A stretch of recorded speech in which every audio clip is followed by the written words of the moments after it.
Bien, buenas tardes. Mi nombre es Catherine Rodríguez. Yo soy médico patólogo del Servicio de Anatomía Patológica del Hospital Cayetano Heredia. Y en esta oportunidad voy a presentar a la médico residente Carla Rakchumi, que va a tratar el tema de cáncer de cuello uterino e importancia del manejo de la muestra del frotis cérvico-vaginal. Adelante, Carla. Muchas gracias por tu participación. Buenas tardes, soy la doctora Carla Racchumina Anfuñay, médico residente de la especialidad de anatomía patológica y como mencionó la doctora Catherine, el día de hoy les voy a hablar sobre la importancia en sí del manejo de la muestra del frotis cérvico-vaginal en el diagnóstico del cáncer de cuello uterino.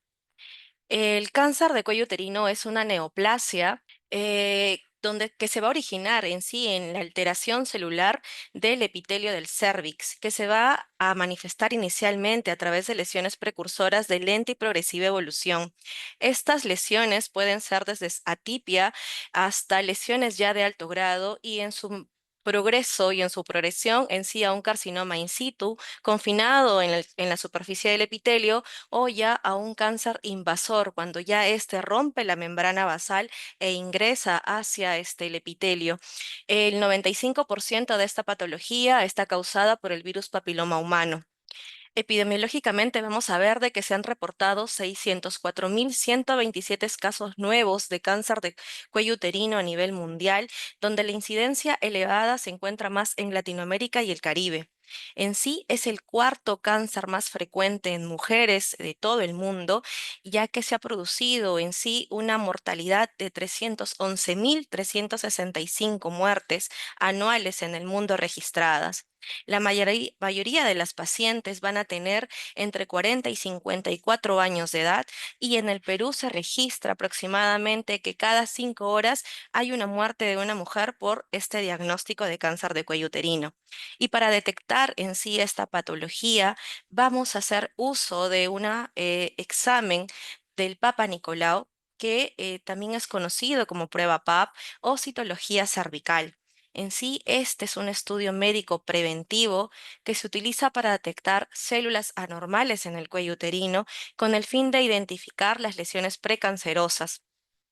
El objetivo del MINSA y del estado de salud en sí, en su guía, indican que este examen de Papa Nicolau va a contribuir a mejorar la calidad de la vida de las personas mediante la prevención y el manejo adecuado del cáncer de cuello uterino. Es por eso que utilizamos en sí la citología cérvico-vaginal como un método diagnóstico morfológico microscópico, sencillo y económico, que no va a suplantar el estudio de una biopsia o la histopatología de esta, sino en sí es complementarlo. La citología cérvico-vaginal tiene dos formas de tomarla en sí, puede ser espontánea o abrasiva en una forma exfoliativa. Remontándonos a la historia de este examen de Papa Nicolau, vamos a tener que en los años de 1916 el doctor George Papa Nicolau descubre las células anormales en el cuello uterino, utilizando a su esposa como un sujeto de investigación a largo plazo.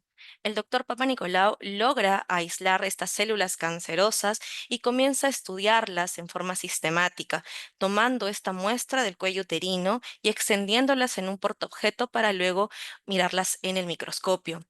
Es así pues que para los años de 1950 ya este estudio de Papa Nicolau pasa a formar parte de los programas de detección en Estados Unidos y en otros países.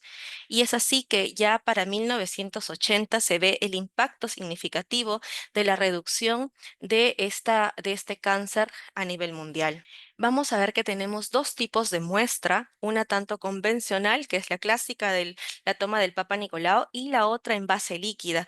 Este procedimiento de base líquida se necesita de otros equipos por los cuales se tiene otro procedimiento para realizar. Esta base líquida se incluye ya en el sistema a partir de 1996 y la realizan institutos como el de neoplásicas. Vamos a tener diferentes fases del procedimiento para la evaluación de un examen de Papa Nicolau, donde vamos a tener tanto la fase preanalítica, una fase analítica y una fase posanalítica. Esta fase preanalítica vamos a ver de que va a iniciar desde la información al paciente, la orientación a este, el consentimiento informado, la toma de muestra y ya luego de esto va a pasar a una fase analítica donde va a estar acá involucrado el patólogo y posterior a eso ya una fase posanalítica donde vamos a ver la calidad de la muestra, de la lámina, el archivo de este y la gestión de datos. Entonces, iniciando la importancia del manejo adecuado de esto, vamos a iniciar con la fase preanalítica, donde inicia en las instrucciones dadas principalmente a la paciente. Acá vamos a indicarle de que la muestra de Papa Nicolau y la toma de esta se tiene que realizar no, durante al menos 5 días después que termine su periodo menstrual. No podemos programarla durante el periodo como tal, y hay que aclararle esto a la paciente. Además, tenemos que decirle de que no puede usar tampones, anticonceptivos, cremas vaginales, lubricantes o medicamentos durante 2 a 3 días antes de la prueba. Tampoco la realización de duchas vaginales y relaciones sexuales por lo menos durante 2 días antes de la prueba. Posterior a eso, pasamos a la toma de muestra. La toma de muestra debemos colocar a la paciente sobre una camilla, hacerla sentir lo más cómoda posible para luego evaluar el cuello uterino a través de un espéculo vaginal y en este ver las características y si está adecuado para una toma de muestra. ¿Qué tenemos que observar? Tenemos que observar de que no haya moco en la superficie, que no haya demasiada sangre. Cuando hay moco tenemos que retirarlo para luego hacer la exfoliación y cuando hay sangre, primero, como primera opción, poder limpiar esa zona y si ésta continúa, indicar a la paciente o programarla para otra toma. Una vez que ya hemos visualizado de que el cérvix está en buenas condiciones para tomar y hacer un procedimiento adecuado, vamos a ingresar la espátula o el cepillo en el cual ingresamos y vamos a hacerlo en forma horaria, raspando o exfoliando todas las células de el cuello uterino y además o con el cepillo ingresándola hacia el canal endocervical para tomar una muestra también de este. En esta imagen podemos apreciar diferentes tipos de cervix en las cuales vamos a ver de que de acuerdo a esto vamos a tomar la prueba de Papa Nicolau.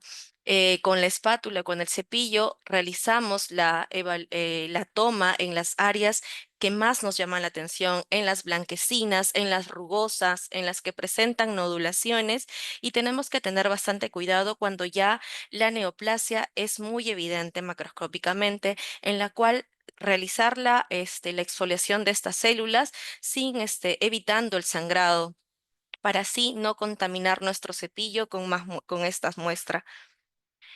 Luego de esto pasamos al extendido, en la cual es muy importante ya que esto nos va a permitir la evaluación correcta por parte de patología. El extendido de la muestra vamos a contar si es con una espátula de abajo hacia arriba en forma homogénea y no en forma de zigzag o como vaya llegando la muestra. Igual forma con el cepillo en forma horaria bajando de arriba hacia abajo homogéneamente.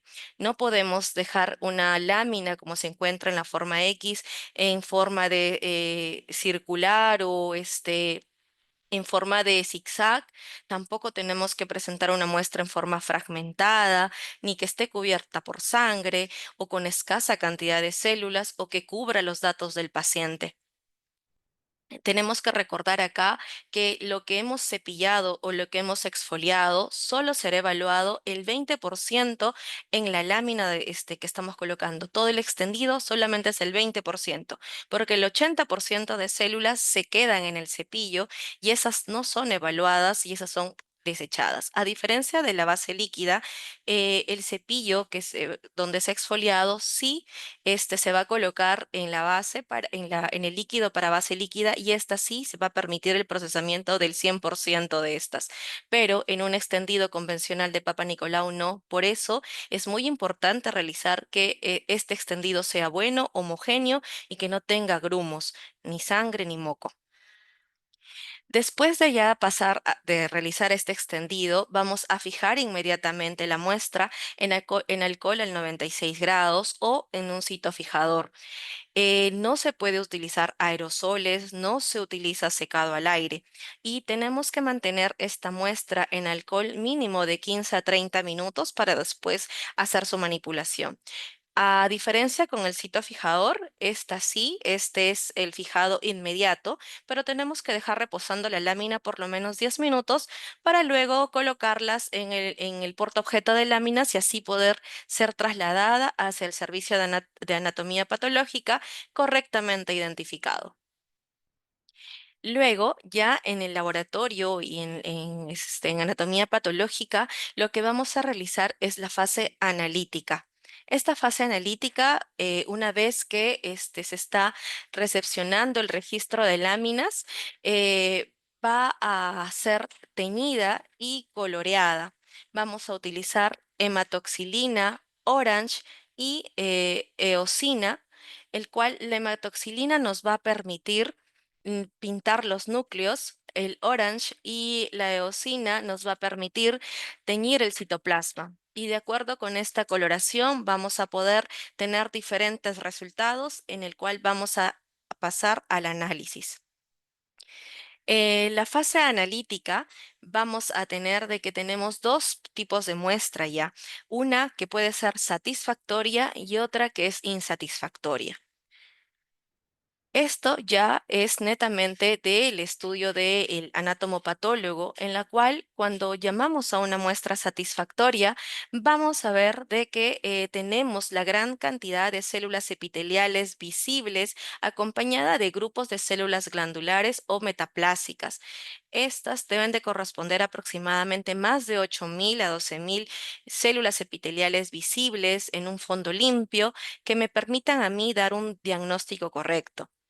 ¿Qué pasa cuando no hemos tomado o no hemos manejado bien la muestra previamente, tanto en las fases de información al paciente, en la fase de extendido o en la toma de muestra?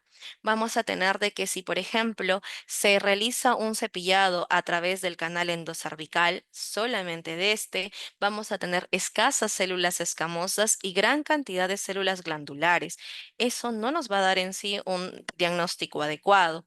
O, por ejemplo, tenemos bastantes células glandulares en toda la lámina y tapón material mucoide. Tampoco vamos a tener un diagnóstico adecuado y va a corresponder a que sea una célula, una muestra insatisfactoria. Tanto cuando tenemos en sí una muestra donde sacamos predominantemente células glandulares, vamos a encontrar esto en el microscopio, ¿no? Solamente células glandulares con muestra de material mucoide, que no nos va a dar un adecuado diagnóstico.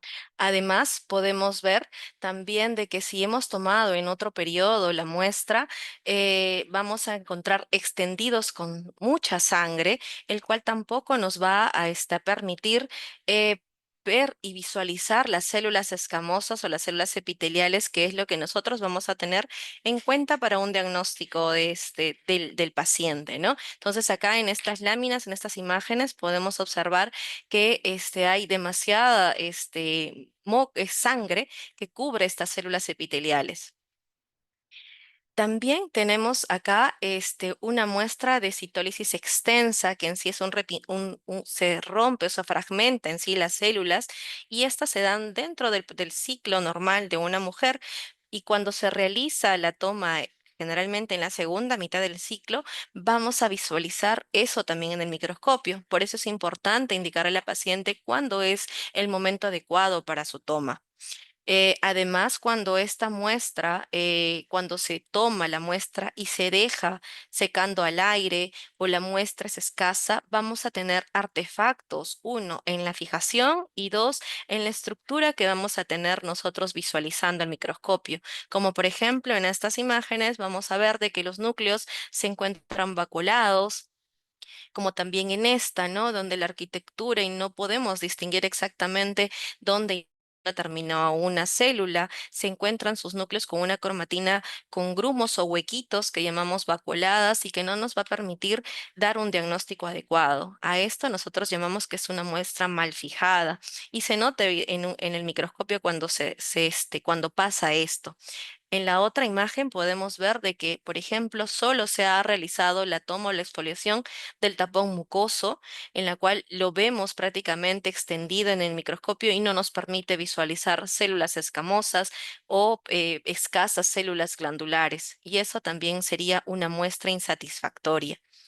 Cuando vemos en Sion cervix que también se encuentra con bastante inflamación o eritematoso y la paciente presenta clínicas de esta, también tenemos que dar la indicación de que es preferible ser evaluada por un ginecólogo para brindar tratamiento previa a una muestra de Papa Nicolau. ¿Por qué? Porque vamos a nosotros encontrar en los extendidos de las láminas estas imágenes donde pueden apreciar gran cantidad de células que son neutrófilos que nos señalan a nosotros de que hay una infección, pero que no nos va a permitir ver las células epiteliales o las células glandulares.